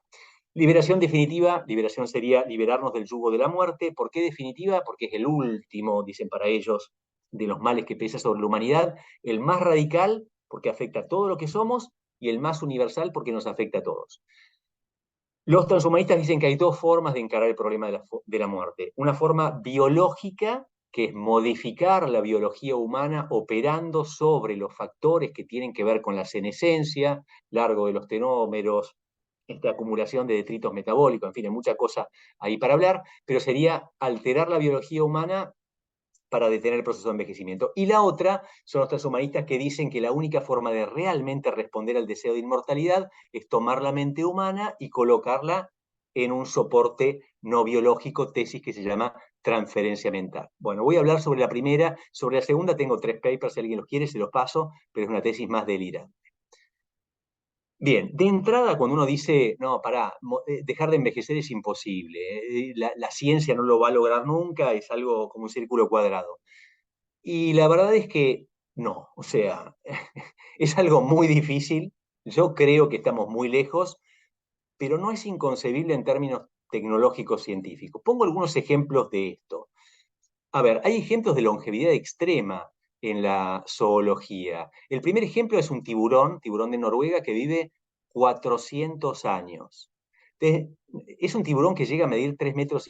No estamos hablando de un organismo unicelular y que tiene múltiples funciones complejas. Es decir, es posible una criatura, en este caso un tiburón, que tenga una longevidad que, vista con ojos humanos, es absolutamente extrema. Entonces, el margen de acción biológico, digo, no está establecido de antemano tan abajo como creemos. Una almeja, en este caso la almeja Ming, 600 años, una secuoya, ni hablar, 2000 años. Bueno, uno me dirá también, no es lo más divertido la existencia. Está bien, pero 2000 años es un numerito. Y luego hay cosas prodigiosas como por ejemplo una hidra que es capaz de regenerar tejido funcional. Si uno a la hidra le corta uno de esos tentáculos que tiene, lo regenera. Imagínense lo que se podría lograr si logramos mutar un gen humano para tener esas propiedades a nivel nervioso. Sería impresionante. Y luego, bueno, hay otros ejemplos extremos y muy complejos, como por ejemplo, hay unas pequeñas amebas que tienen ciclos celulares circulares. Es decir, un mismo individuo se produce o nace, crece, envejece y revierte el proceso de envejecimiento hacia fases iniciales. Bueno, hay cosas sorprendentes en la biología. Lo que quiero decir con esto es, no es tan fácil decir que esto es imposible y desestimarlo sin más. No, no, es algo que hay que tomar más en serio. Y en la especie humana hay casos de longevidad extrema que todos conocemos, que no viene el caso en este momento. Lo pongo todos los años y viene aguantando, así que gracias Mirta por ayudarme con el chiste fácil. Seguimos. Si alguien quiere ver o leer alguno de los paladines del no envejecimiento humano, tiene que leer un muchacho que se llama Aubrey de Grey. De nuevo, no para coincidir con todo lo que dicen, muchas cosas me parece a mí que no tiene razón, pero es uno de los que trabaja seriamente en el tema. Y luego, a ver, una persona mucho más centrada. Jane Driver es una oncóloga americana que trabaja también en procesos de envejecimiento en la Universidad de Harvard. Yo la escuché en 2019 en un congreso en comillas. Y ella dio una presentación muy buena sobre el tema y dijo cosas muy para mí, interesantes. Primero dijo, con ratones ya hacemos cosas asombrosas. Ella dice, yo tengo una lechigada de 12 ratoncitos, de esos 12 ratoncitos modifico genéticamente a uno y vive el doble de tiempo joven que sus hermanitos. Esto es tremendo, el doble, ¿no? Bueno, y dijo, también hemos revertido procesos de envejecimiento tisular a nivel de cuero, hemos hecho cosas. Inmediatamente la pregunta fue, ¿cuánto falta para pasar eso a la especie humana? Y su respuesta fue mucho más matizada. Dijo, bueno, para hacernos la especie humana es mucho más complicado, tendríamos que crear tecnología que no tenemos. ¿Lo vamos a poder hacer? No sé, dijo ella. Y terminó su charla de un modo muy humano. Pese a ser bióloga, había biólogos, filósofos, qué sé yo, ella que era filósofos y teólogos, y ella que fue bióloga, dijo, la verdad es que yo vivo en Boston. Dijo, en Boston la expectativa de vida para la mujer es de 83 años, para el hombre de 80, y de esos 80, 83 años, los últimos 15, los viejos los pasan en soledad.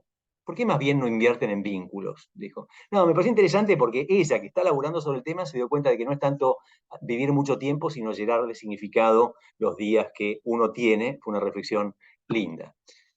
Y luego hay otra pregunta interesante, ¿no? Uno se podría preguntar filosóficamente, bueno, pero ¿vale la pena vivir tanto tiempo? Porque uno puede decir, bueno, está buenísimo soñar con eso, pero no va a terminar siendo una especie de pesadilla ese tema. Y, a ver, yo creo que sí. A mí, a ver, para poner un ejemplo de esto, yo siempre que tengo que tratar este tema o temas parecidos, hago la misma pregunta. Me acuerdo que una vez me invitaron a cerrar un congreso de medicina en la Austral, donde trabajo, en el hospital.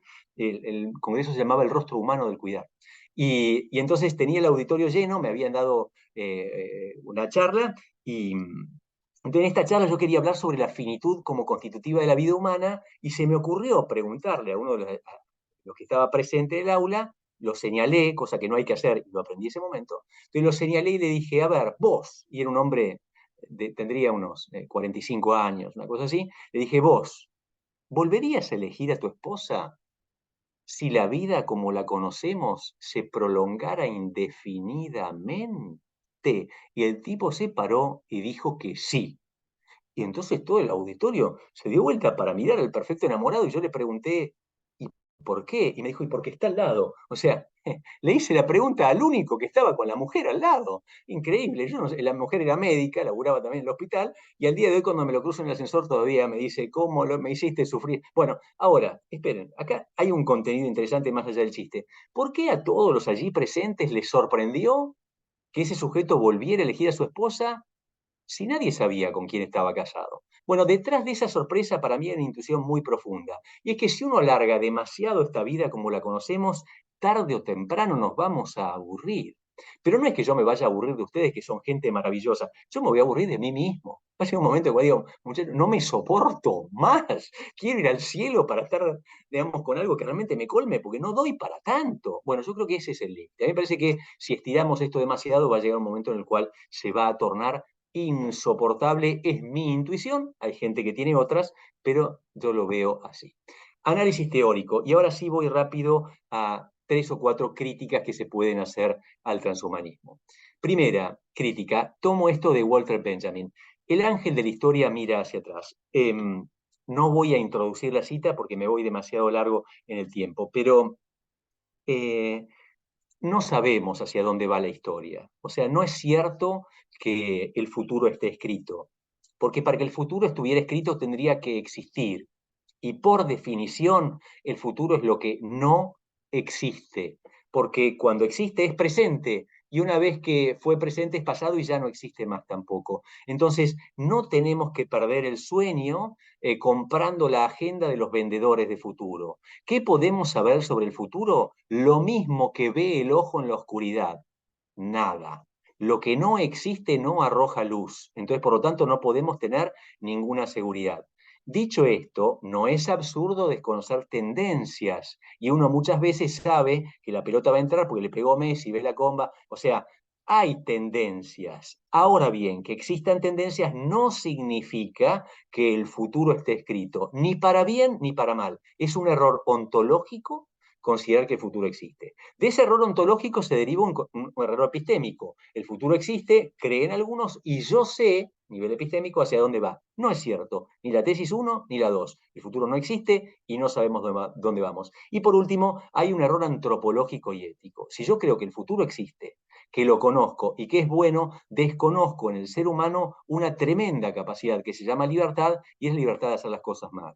O sea, yo los estoy viendo abajo, los seminaristas, y desearía y deseo y rezo por ello que todos ustedes sean unos sacerdotes que encuentren sentido a su vocación y fecundos y felices. Ahora, ¿lo van a hacer o no? Y qué sé yo, dependerá del uso que hagan de su libertad y lo que Dios quiera, dos libertades por lo menos. Y entonces no podemos saber qué va a pasar. Entonces, lo primero es no desconocer estúpidamente las tendencias actuales, mirar hacia atrás, que es lo único que tenemos por cierto. O sea, paradójicamente creo que la mejor vacuna para analizar el transhumanismo es saber historia. Si estudiamos bien la historia, podemos saber qué es el ser humano, qué le hace bien, qué no le hace bien, y proyectar mejor hacia dónde queremos ir. Y acá un filósofo amigo mío que se llama Alfredo Marcos, recomiendo mucho, es un filósofo de la Universidad de Valladolid, un tipo muy lúcido, él dice, hay que cambiar la metáfora de los ojos, ver hacia dónde vamos, por la metáfora de las manos. ¿Qué futuro queremos hacer? Es una pregunta mucho más interesante que qué podemos ver. Segunda tesis, paradoja del límite. El límite es paradójico para la especie humana y para cada uno de nosotros. Es paradójico en el sentido de que tiene una cara negativa que todos conocemos. O sea, el límite constriñe, impide, cercena, incapacita. Pero también es verdad que el límite constituye, particulariza e identifica. Y entonces, sin límites una persona no puede existir, porque no es Dios y no puede ser quien es. Entonces, los límites tienen este carácter ambivalente. A ver, dicho en un ejemplo muy sencillo, porque tengo cuerpo, necesito estar en un lugar y no puedo estar físicamente presente en muchos lugares. Y eso es una limitación, es cierto, pero también es verdad que es una oportunidad para estar realmente donde estoy y no en otro lado. Entonces, cada límite es una oportunidad para la persona, para ser quien es y para crecer. La vulnerabilidad. Es verdad que la vulnerabilidad es un límite humano y que en última instancia es consecuencia del pecado original en cierto sentido. Santo Tomás cuando habla sobre el tema de la muerte dice es natural en un sentido y no natural en otro. Es un tema complejo, pero al mismo tiempo la vulnerabilidad es ocasión de la relacionalidad, de la dependencia y en última instancia de la muerte y de la trascendencia. Entonces, los dos límites, ¿no? El límite es ambivalente. La muerte es disolución y es ausencia, sí, disolución del cuerpo y ausencia de la persona, pero al mismo tiempo es oportunidad de valorar la vida, de reconocer el carácter precario, de valorar el instante, de ayudar al otro, de acompañarlo y del salto a la trascendencia. Entonces hay que trabajar en la noción del carácter ambivalente del límite. No tontamente salir a negar que el límite es límite y el mal es malo, el mal sigue siendo malo, aunque de él se pueda sacar un bien mayor. Y luego sí, analizar caso por caso. Y luego, en concreto, no lo voy a desarrollar ahora, pero todo este tema de las capacidades humanas en filosofía de la medicina se discute bastante. Y entonces, como reacción contra el capacitismo es tanto puedes, tanto vales. Para defender a la persona con muy buenas intenciones, a veces se cometen errores teóricos. Entonces, por ejemplo, algunas personas dicen que para defender al discapacitado hay que negar la noción de discapacidad. Bueno, y entonces los argumentos son cuál es el límite entre la capacidad y la discapacidad, en qué punto no somos todos discapacitados, ¿no será que en lugar de discapacidades hay sociedades poco inclusivas?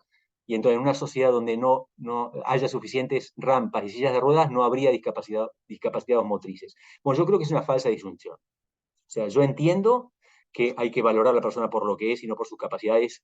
Obviamente, esto es así, pero no hay que negar la verdad de los hechos. Una persona discapacitada es una persona discapacitada, que como persona merece todo mi amor y respeto y ayuda, pero no tengo que negar la realidad para ayudar y entender a las personas. Entonces acá hay que trabajar mucho en términos teóricos, a veces con muy buenas intenciones, y resalto esto, con muy buenas intenciones se erosionan distinciones de sentido común. Es como para sí aceptar y amar a una persona que tiene delirios, una psicopatía, niego los límites entre la salud mental y la enfermedad.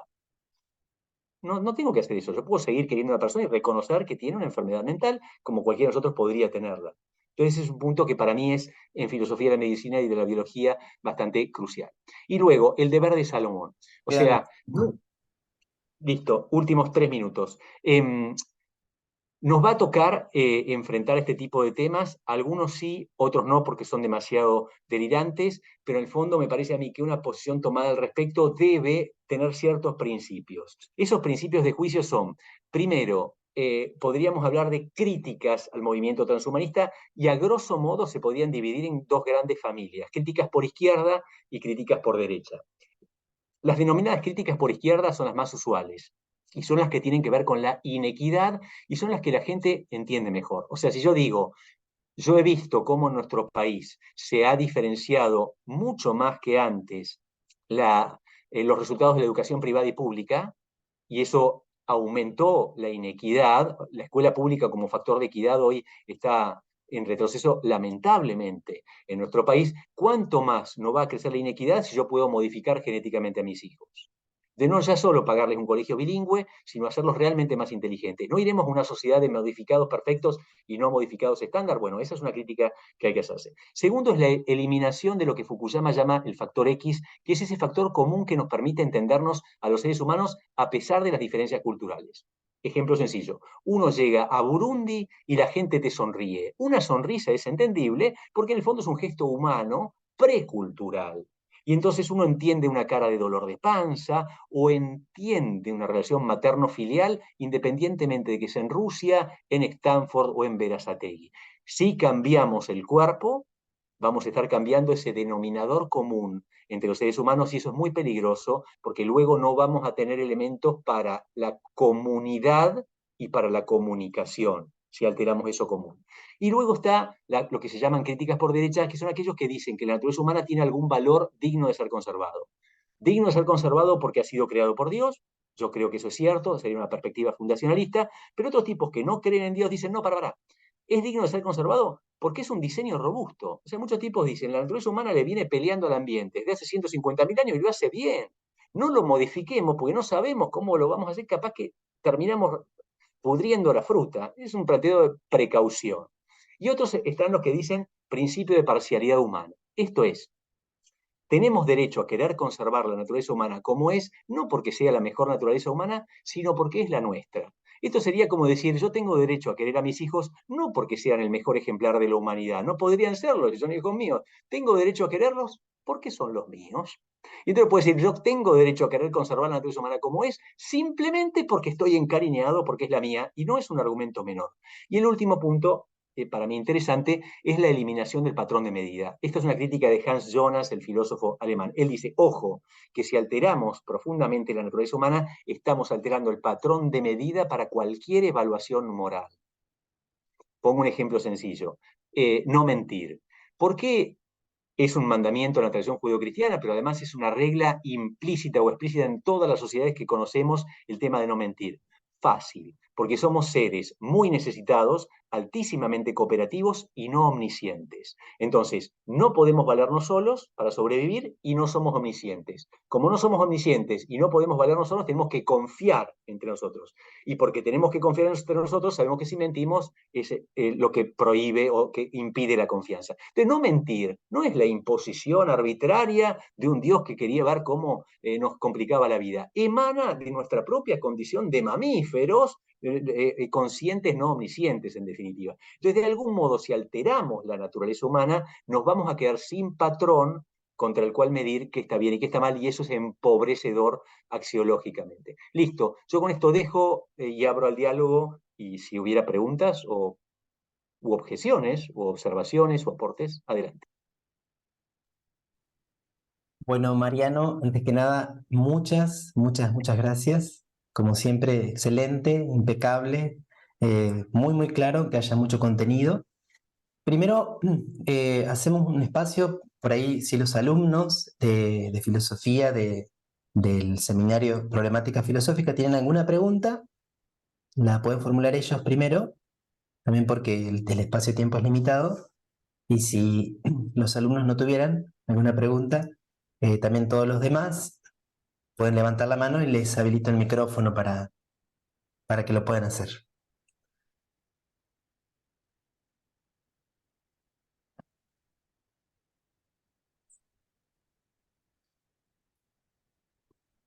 Bueno, cualquiera de los presentes, entonces, a la espera por ahí si hay alguna pregunta por formular de los seminaristas también. Padre Sergio, qué gusto verte, profesor titular de la cátedra.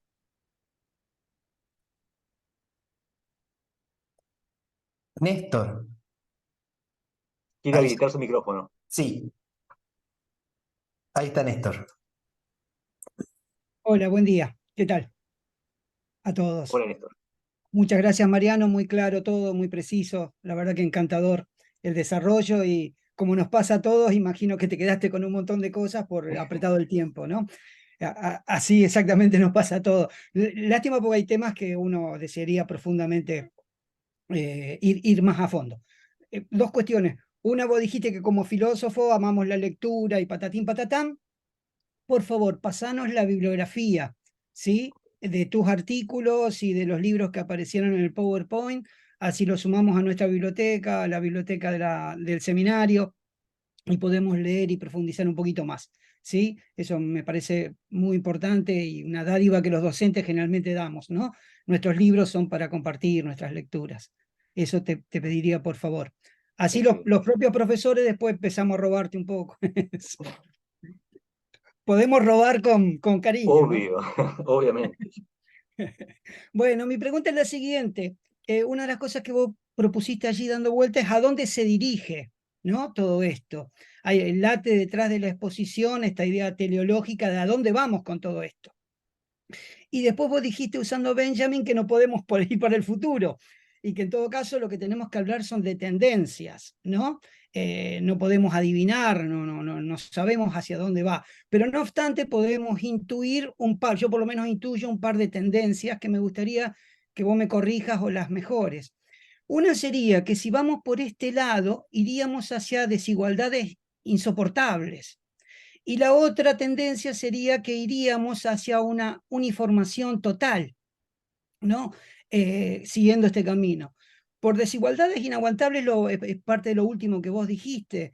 O sea, nos enfrentaríamos con un futuro donde habría un grupo de gente que sería casi chimpancés, buscando basura y tratando de casualidad vivir 20 años sin acceso a nada, y otro grupo que son los que acceden, que serían gente de 200 años de vida, con todas las características, y obviamente eso aparece como algo completamente inaguantable. Black Mirror enseña mucho de esto, ¿no? Esa sería una tendencia.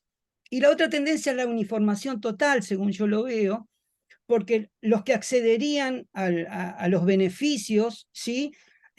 Seríamos todos iPhone, o sea, con el mismo sistema operativo, ¿no? Actualizado completamente, reaccionando de la misma manera y éticamente alcanzando la felicidad por el rendimiento.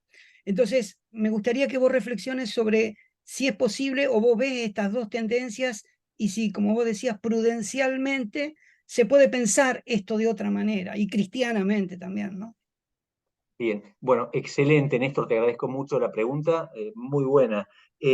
Respecto a la bibliografía, lo que yo he escrito lo tengo colgado en academia.edu. Si entran a academia.edu, ahí pueden bajar, creo que no todo, pero casi todo lo que pude por derechos de autor lo subí ahí.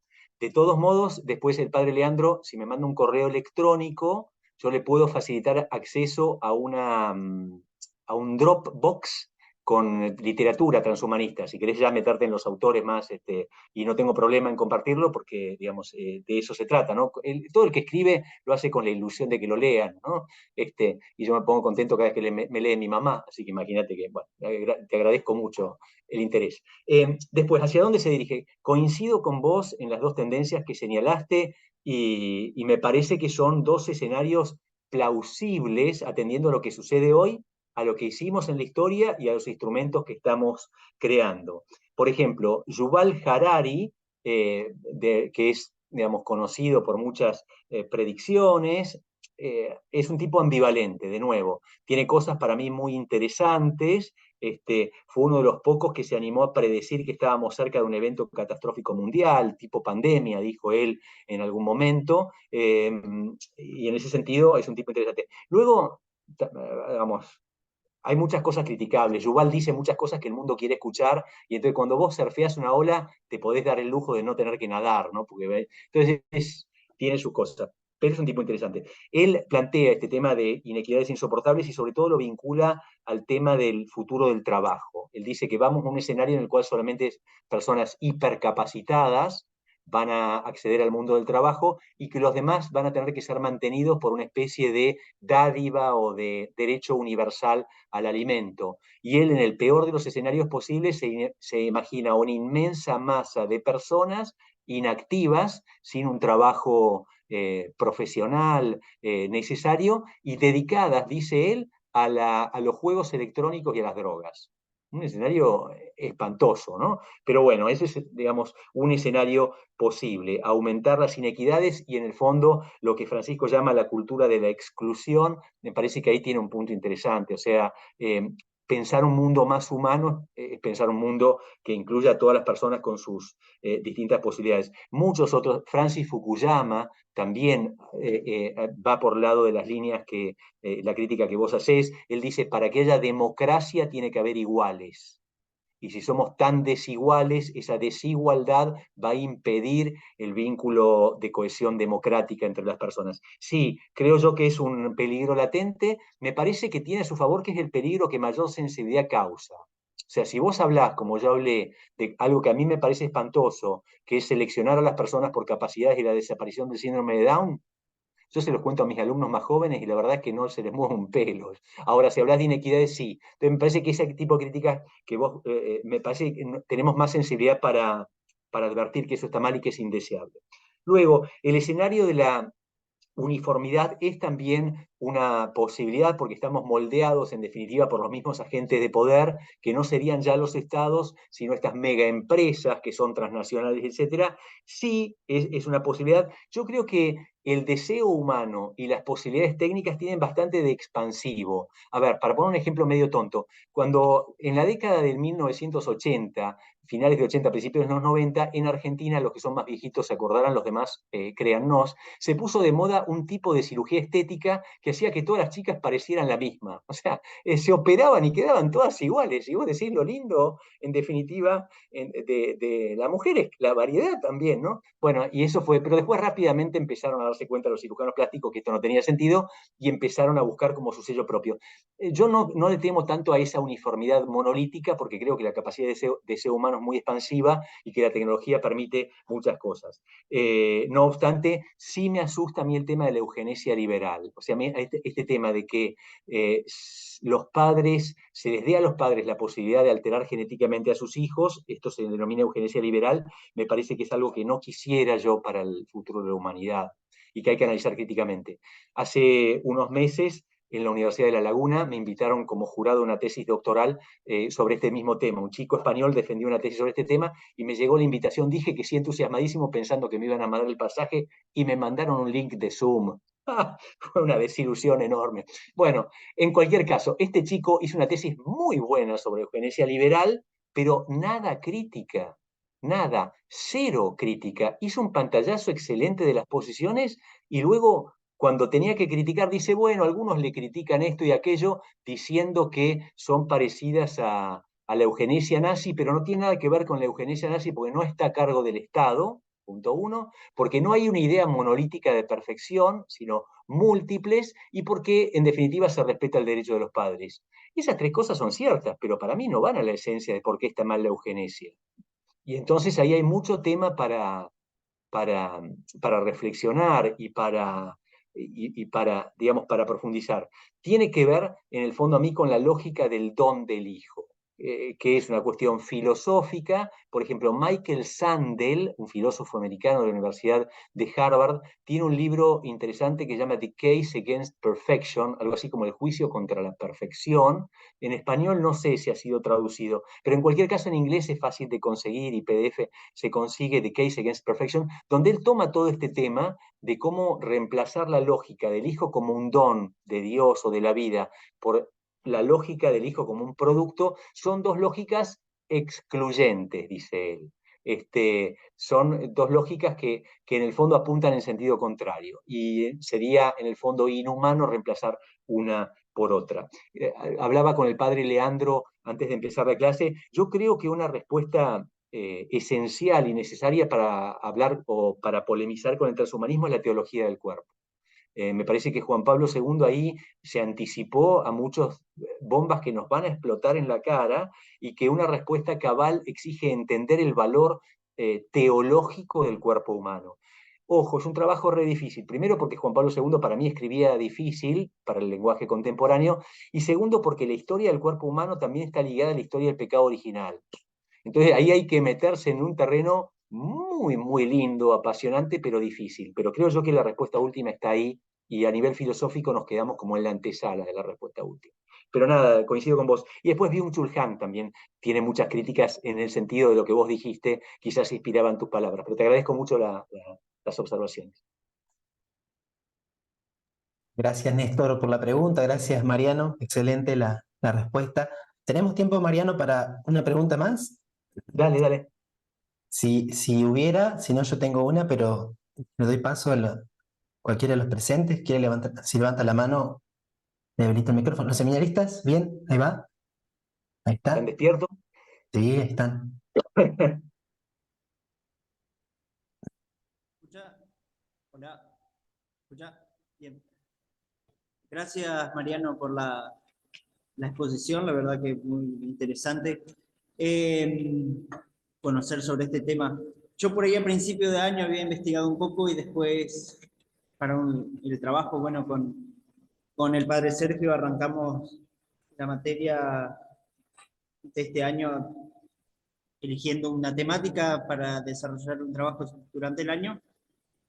Y bueno, por ahí al principio de año, después me interioricé porque elegí inteligencia artificial, pero por ahí mi idea de trabajo de principio de año era como bastante, excedía un poco lo que él, el mismo padre Sergio me lo corrigió y me dijo, excede un poco lo que abarca la materia, pero por ahí la pregunta que quería encarar yo en ese momento, que me quedó pendiente y para más adelante quizás, es si se puede hablar de eh, estas teorías, como estas propuestas eh, que tiene a futuro el transhumanismo, si se lo puede comparar con lo que proponía el iluminismo, que es muy, me parece que están muy relacionadas con las ideas de esta emancipación del hombre y de la ciencia como el modo de salirnos de lo que somos para llegar a ser como dioses, digamos. No sé qué Bien. decís vos sobre esto, digamos. No sé si se Sí, entendió la pregunta. sí, perfectamente.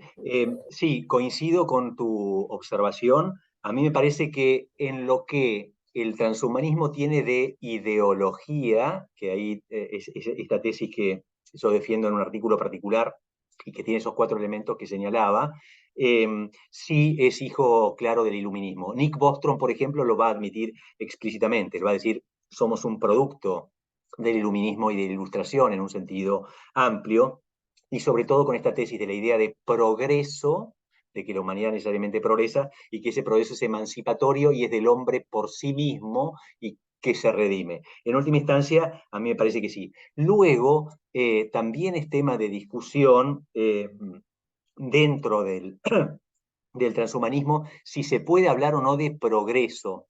Porque la idea de progreso es problemática, porque ya Platón lo decía, de algún modo aproximarse hacia algo implica que hay algo fijo y estable que oficia de punto de referencia.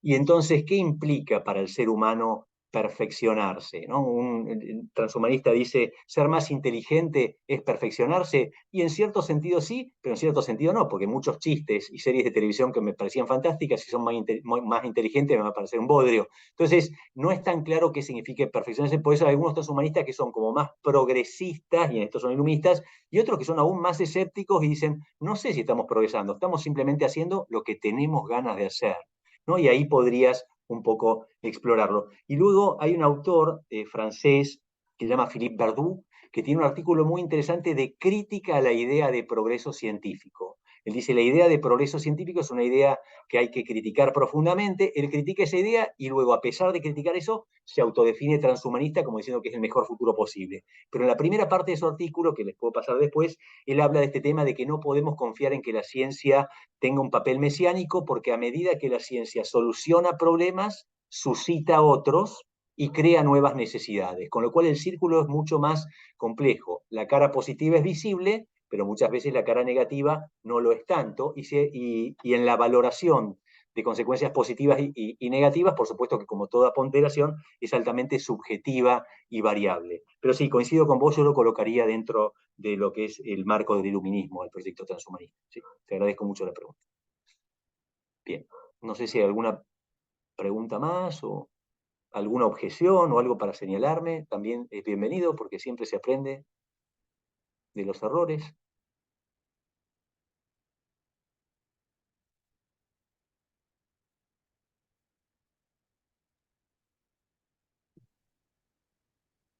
Ahí te... Rodrigo. Muchas gracias, Mariano.